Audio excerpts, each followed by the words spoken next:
In this video, you'll learn how to install the Perplexity AI app on your device.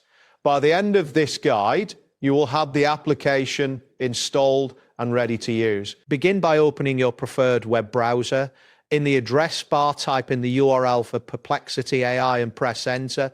This action will take you to the Perplexity AI homepage where you can find all the necessary options for installation. Once the web page loads completely, look at the bottom left corner of the screen.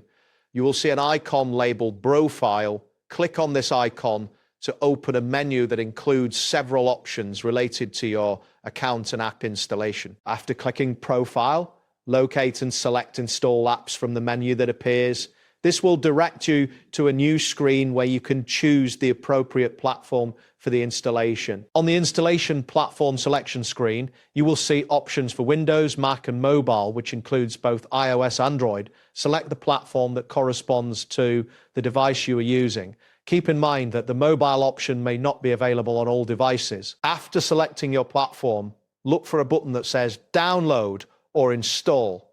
Click on this button to begin the download process.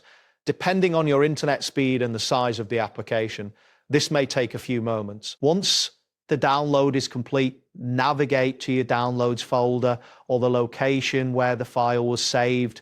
Open the downloaded file by double-clicking it. This action will initiate the setup process for the Perplexity AI app. Follow the on-screen setup instructions that appear. These may include agreeing to terms and conditions or selecting a destination folder for installation. Complete each step as prompted until the installation is finished. After the installation is complete, locate the Perplexity AI app on your device. Launch the application by clicking on its icon. When the app opens, you will be prompted to sign in, enter your Perplexity account credentials to access the features of the app. That wraps up today's guide. Thanks for watching and catch you in the next tutorial.